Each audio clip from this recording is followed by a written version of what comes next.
Alright, y'all see this? We on the road. Oh man.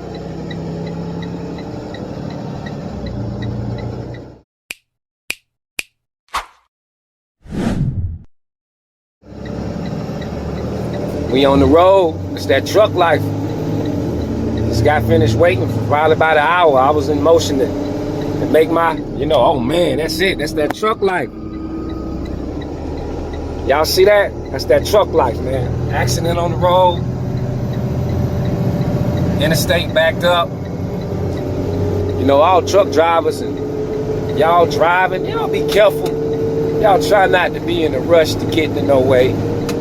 Be vigilant on the road. Keep your eyes on the road.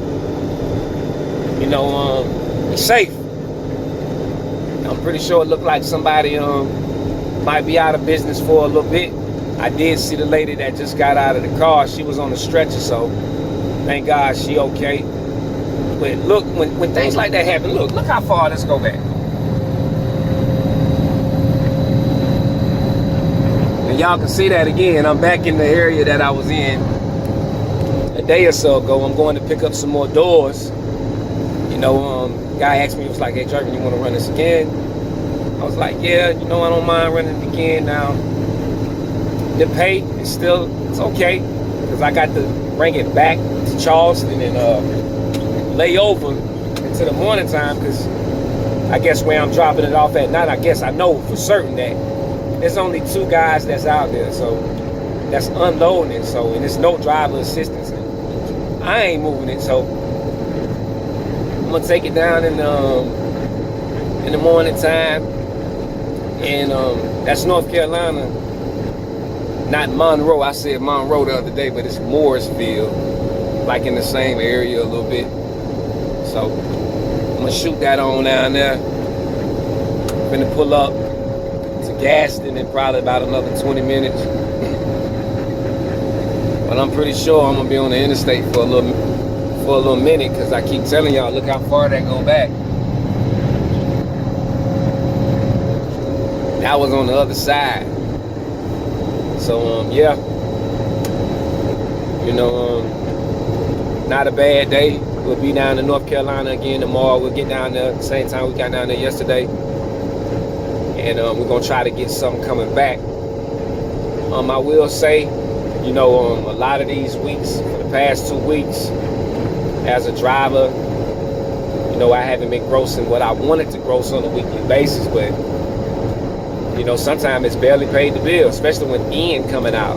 But if you work hard enough and you stack up the money that you do really good in the months that you continue to produce the volume that you're producing on a regular basis, you'll be able to sustain. But when things start to shift for you, still be able to work in this business and be able to still make money. I dispatch loads while I'm driving. I'll have somebody say, hey, Mr. Trapp, can you find me a load? They'll tell me they looking at it, they can't use their MC. Tell them, get me on the phone.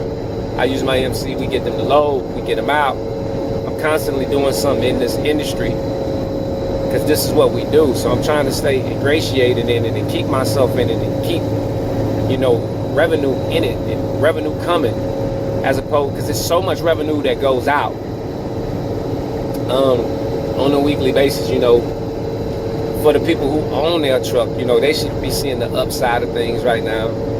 For the people that's leasing, if you're not able to, have the weeks that you want to have, because you're trying to manage miles and, just do some extra things on the side whenever you, that's another car accident. Just do some extra things on the side when she down to bring in some extra income.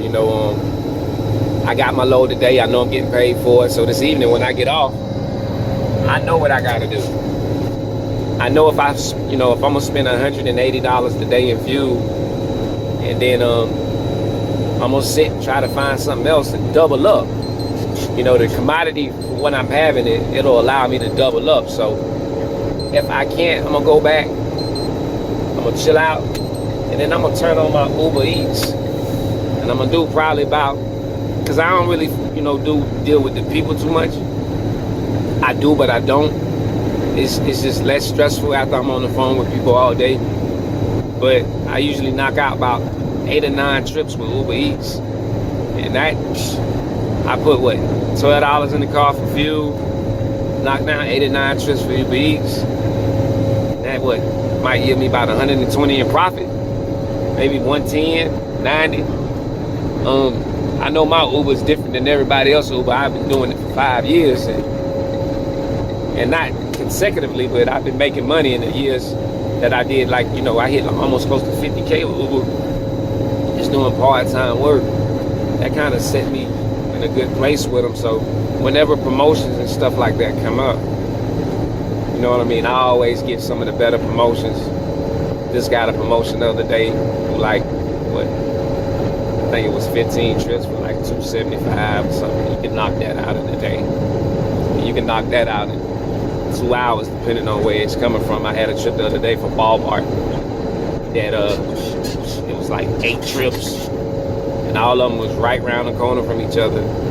And so that's how you knock that kind of stuff out. But I'm just saying to say, whenever things ain't going, have supplemental ways to bring in income, whether it's in transportation with Uber, or whether you dispatching other trucks, or you know what I mean, or you using your MC, be able to put yourself in business where you can bring money back. So look at that car.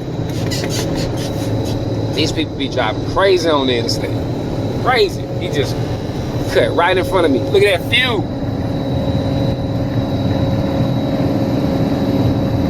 Look at that fuel. Now, if anybody on some BS right now, y'all, the Pilot and Flying J, they on some real BS. Y'all don't get no fuel card and let these folks tell you they gonna give y'all a discount on fuel. You ain't getting no discount on no fuel. Okay?